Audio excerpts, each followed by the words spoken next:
युद्ध विराम के लिए पुतिन ने रखी 5 शर्तें मानने पर युद्ध विराम के लिए तैयार होगा रूस। ट्रंप के सामने पुतिन ने अपनी कंडीशंस रख दी हैं, अपनी शर्तें रख दी हैं और साफ तौर पर मैसेज दे दिया गया है डोनाल्ड ट्रंप को कि अगर ये 5 शर्तें मानी जाती हैं तो रूस सीज फायर के लिए तैयार हो जाएगा।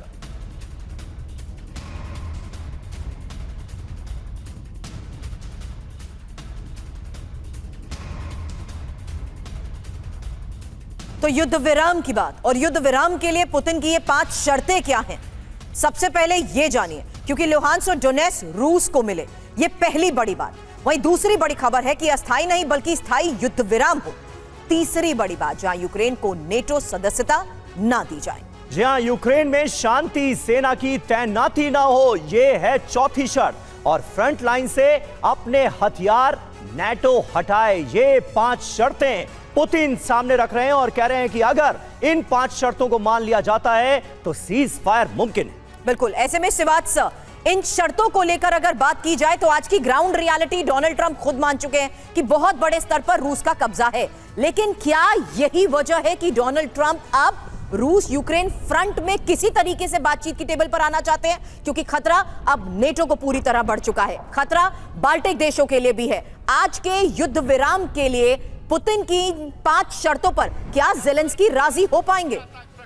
देखो, ये सच्चाई है कि ज़ेलेंस्की को ग्राउंड रियलिटी समझनी चाहिए। जैसे बार बार हम बात कर रहे हैं कि वाकई आज की जो ग्राउंड सिचुएशन क्या है, कि यही नहीं कि उसने डोनबास का इलाका घुमा दिया है, मगर जापोरिजिया खारासोन भी जा चुके हैं। और देखो, जापोरिजिया वहाँ पर न्यूक्लियर पावर प्लांट भी है, क्योंकि कहीं ना कहीं पुतिन भी कॉम्प्रोमाइज़ के मूड में हैं। वो ये कह रहे हैं कि भाई डोनबास का इलाका हमें दे दें और जो जापोरिजिया, जो खारासोन उसने जीता हुआ वो वापस दे देगा। मुझे लगता है बड़ा प्रैक्टिकल सोल्यूशन है। जो 2-3 पॉइंट और बताए हैं कि भाई नेटो में नहीं ज्वाइन करेगा, वो तो उसकी रेड लाइन शुरू से। और दूसरा जो इम्पोर्टेंट चीज़ है कि ये एक जो है परमानेंट सीज फायर माना जाए, टेम्परेरी इसको नहीं माना जाए। और चौथा, जो इंटरनेशनल जो एक फोर्स आएगी वो नहीं आए। और नहीं सर, लेकिन आप बार बार श्रीवास्तव सर एक बात कह रहे हैं कि भाई ये जो शर्तें हैं पुतिन की, ये बड़ी प्रैक्टिकल हैं। मतलब मैं जानना चाह रहा हूं यूक्रेन के मद्देनजर कि ये प्रैक्टिकल कैसे हैं। यहां पर तो रूस डोनबास पर कब्जा करने की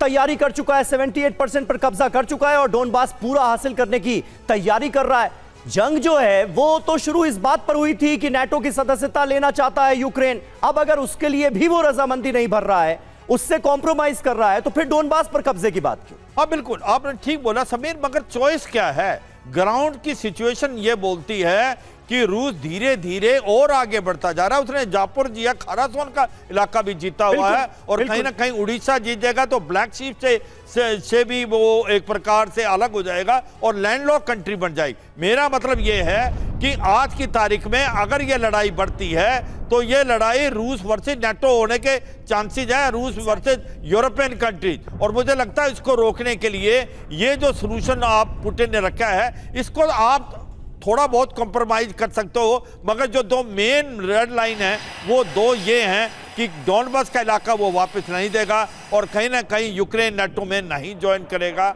और नेटो की फोर्स जो है डिप्लॉय नहीं होंगी यूक्रेन में। अगर ये नहीं मानता, मान लो ये बात है कि ज़ेलेंस्की नहीं मानते, फिर तो इस लड़ाई का दायरा बढ़ेगा। इतनी काबिलियत तो है नहीं कि वो डोनबास के इलाके को वापस जीत लें। होगा क्या, धीरे धीरे नेटो सकिन हो जाएगा, ये रूस वर्सेस नेटो हो जाएगा और फिर ये लड़ाई कहीं भी जा सकती है। मैं ये कहना चाहूँगा, टोमाहॉक की मिसाइल की बात हो रही थी कि जहाँ कहीं ना कहीं डोनाल्ड ट्रंप ने बोला हम टोमाहॉक मिसाइल देंगे। देखो, टोमाहॉक मिसाइल, इसमें कोई शक नहीं, बहुत बड़ी इंपॉर्टेंट क्रूज मिसाइल है, 2500 तक उसकी रेंज है, पूरा रूस का इलाका वो कर सकती थी। क्या इसके पास इतनी है कि वो टोमाहॉक मिसाइल जो अपना एक प्रकार से, हालांकि इस लेवल पर भी ज़ेलेंस्की को डोनाल्ड ट्रंप से ये लड़ाई फिर ज्यादा बढ़ेगी, क्योंकि इसको लेकर तकरार अभी भी जारी है और ये मांग पूरी नहीं हुई है। लेकिन हकीकत ये है, जो बात आपने कही सर, कि रूस किस तरीके से ज्यादातर इलाकों पर कब्जा कर चुका है